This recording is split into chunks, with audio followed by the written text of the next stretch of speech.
नमस्कार, मी Bhimrao Lonare, IBM TV9 news आणि WH न्यूजमध्ये मी आपलं स्वागत करत आहे।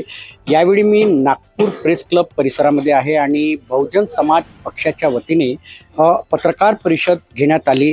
नेमकी पत्रकार परिषद कुठल्या संदर्भात होती आपण त्यांच्याकडून जाणून घेऊ। आमच्यासोबत प्रदेश महासचिव सुनील डोंगरेजी आहेत आणि प्रदेश सचिव पृथ्वी शेंडे सर आहेत, प्रदेश सदस्य दादाराव उईके साहेब आहेत।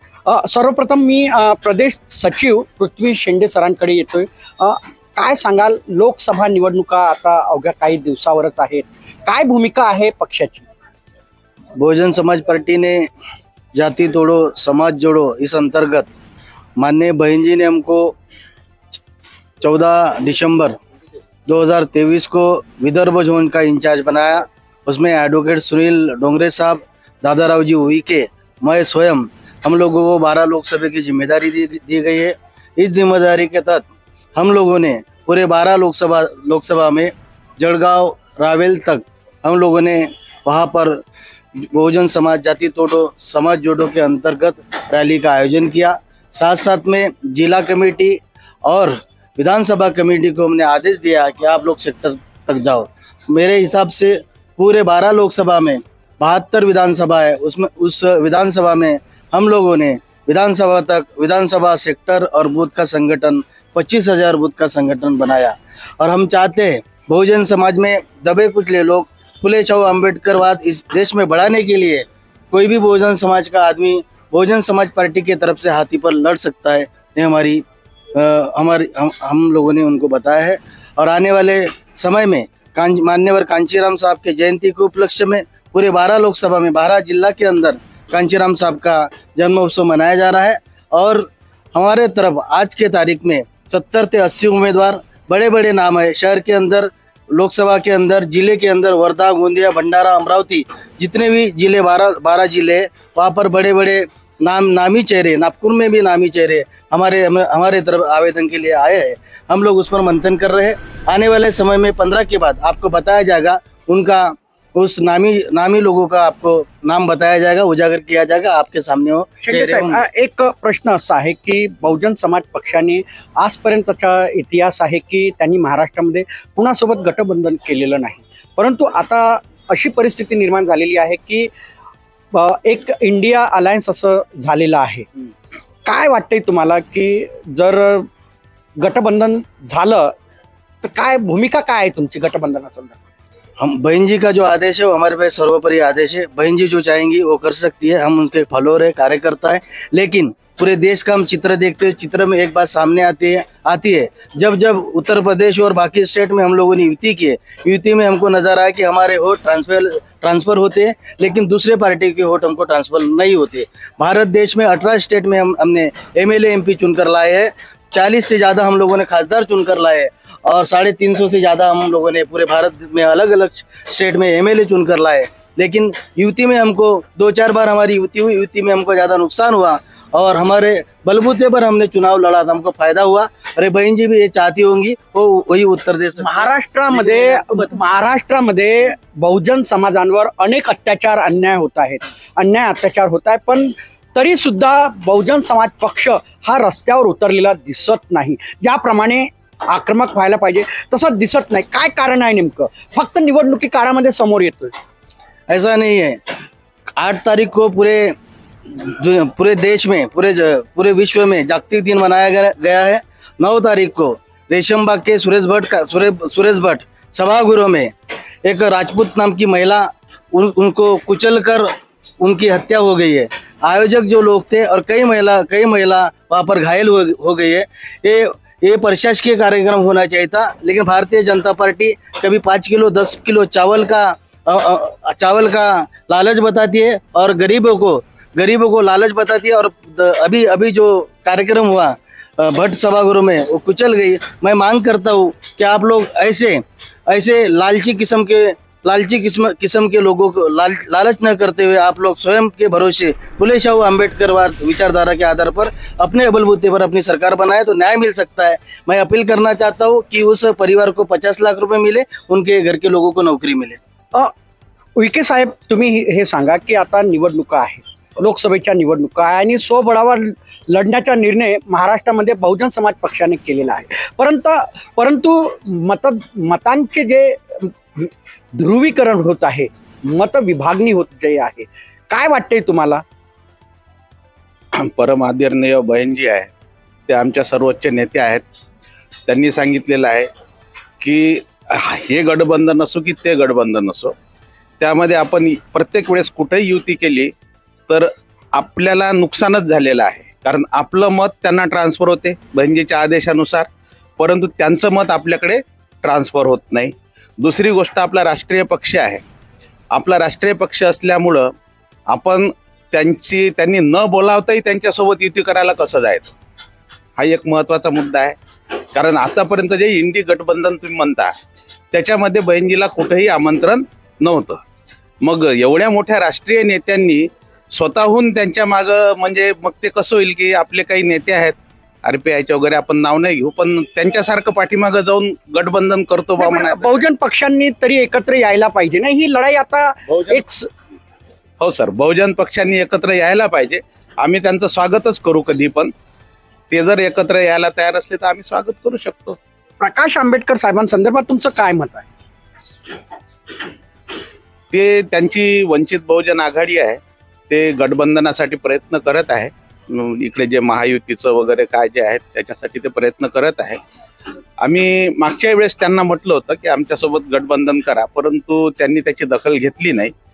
तर यावेळेस त्यांना कसं त्यांच्या मताप्रमाणात ते कोणासोबत गठबंधन करतील तो त्यांचा प्रश्न आहे. म्हणजे हे निश्चित झालं की तुम्ही स्वबळावर बहुजन समाज पक्ष हा स्वबळावर लढणार म्हणून.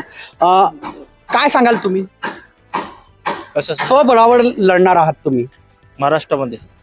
हो, महाराष्ट्रामध्ये स्वबळावर लढणार. तुमचं नाव सांगा सर्वात. मी संदीप मिश्राम, बहुजन समाज पार्टी नागपूर जिल्हा अध्यक्ष. नागपूर जिल्ह्यामध्ये 2 लोकसभा येतात आणि 2 लोकसभामध्ये गाव चलो अभियानाच्या अंतर्गत आम्ही बूथपर्यंत गेलेलो आहोत आणि बूथवरती आम्ही संघटन बांधणीचं काम केलेलं आहे. आणि त्या आधारित आम्ही नागपूर जिल्ह्यामधील 2 लोकसभेमध्ये मोठ्या प्रमाणात मत प्राप्त करून, समाजाचा विश्वास प्राप्त करून बहुजन समाज पार्टी नागपूर जिल्ह्यामध्ये एक तरी SC कॅटेगरीमध्ये असलेली लोकसभा, रामटेक लोकसभा निवडून आणण्याचा पुरा प्रयत्न नागपूर हे 2014लाही तुम्ही मतं घेतलेत, चांगले बरेपैकी मतं घेतले. त्याचा फायदा जे भाजप शिवसेनेला झाला, 2019लाही मतं घेतले, त्याचा फायदा भाजप शिवसेनेला झाला. एकीकडे EVM संदर्भात जे देशातील नागरिक आहेत ते रस्त्यावर उतरत आहेत, एकीकडे संविधान वाचवण्यासाठी एक प्रयत्न होत आहे. परंतु बहुजन समाज पक्ष हा म्हणजे एकटाच निवडणूक लढत आहे. वाटत नाही का तुम्हाला की एकत्र लढायला पाहिजे म्हणून, म्हणजे इंडिया गठबंधन सोबत जायला पाहिजे म्हणून? कोणाचा काय फायदा झाला? बहुजन समाज पार्टी ही बहुजन महापुरुषाची विचारधारा आहे.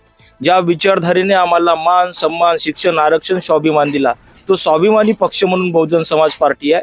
जे काही पक्ष या देशामध्ये राज करत आहेत ते मनुवादी पक्ष आहेत आणि ती मनुवादी विचारधारा आहे. म्हणून त्या मनुवादी पक्षाबरोबर बहुजन समाज पार्टी, जो बहुजन महापुरुषाचा विचारधारेला असलेला पक्ष, कधीही तोडजोड करणार नाही, अशी बहुजन समाज पार्टीची ठाम भूमिका आहे. म्हणजे संविधानासंदर्भात आता जे बोललं जात आहे की संविधान, देश का संविधान धोके में है.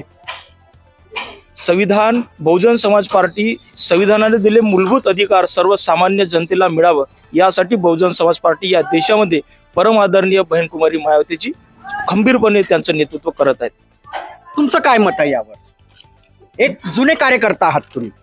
बहुजन समाज तुमचं नाव सांगा. विलास सोमकर, नागपूर जिल्हा प्रभारी. आणि आमच्या जिल्ह्यामध्ये 2 लोकसभा येत आहेत आणि लोकसभा 2 येत आहेत, त्या अंतर्गत 6 ग्रामीणच्या येत आहेत आणि 6 शहराच्या येत आहेत. आम्ही आत्ताच गाव चलो अभियान अंतर्गत आम्ही संघटन बांधणी केली आहे आणि संघटनेमध्ये आमचे सेक्टर पूर्ण झाले आहेत आणि सेक्टरच्या नंतर आम्ही बूथ स्तरावरपर्यंत पोहोचलो आहे आणि 100% आमचं बूथ संघटन झालं आहे. तर आमची सामन्याची भूमिका राहील की बहुजन समाज पार्टीकडून ज्या बहिणजीकडून जे आदेश येतील ते आमचे आदेश मान्य राहतील. आणि सुप्रीमो जे आहेत बहन मायावतीजी, त्यांचा जो आदेश राहील त्या आदेशाचेच मी पालन करणार. मी तुमच्याकडे सुद्धा येतो.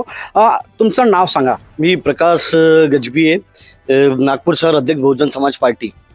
काय वाटतंय तुम्हाला महाराष्ट्रामध्ये बहुजन समाज पार्टी जी आहे याची ताकद वाढायला हवी आणि उमेदवार निवडून यायला हवं, काय प्रयत्न आहे तुमचा?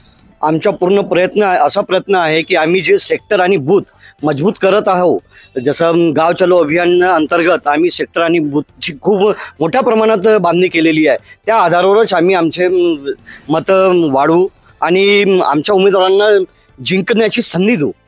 निश्चितच आमच्या उमेदवारांना जिंकण्याची संधी देऊ असा संकल्पच आता नागपुरामधून बहुजन समाज पक्षाने केलेला आहे.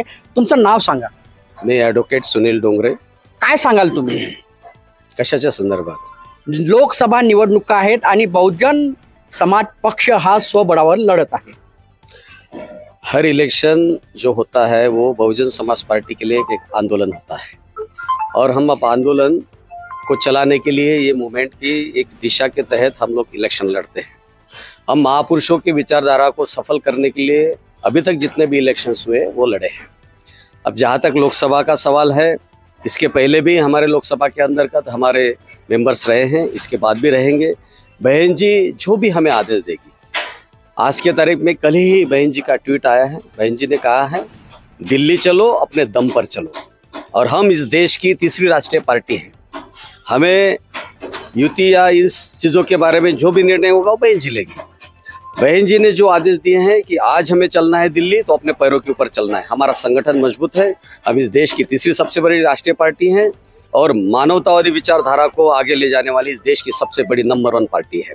निश्चितच आज जे नागपूर प्रेस क्लब येथे जे बहुजन समाज पक्षाच्या तर्फे जी पत्रकार परिषद घेण्यात आली, हे निश्चित झालेलं आहे की महाराष्ट्रामध्ये इंडिया गठबंधन सोबत आम्ही जाणार नाही, हे बहुजन समाज पक्षाने निश्चित केलेलं आहे आणि स्वबळावर लोकसभा निवडणुका लढणार आणि महाराष्ट्रामध्ये आपले खातं उघडणार असा संकल्पच आज या नागपूर प्रेस क्लब आणि या पावन दीक्षाभूमीच्या शहरातून बहुजन समाज पक्षाने केलेला आहे. तर आपण बघत राहा IBM TV9 news, WH news.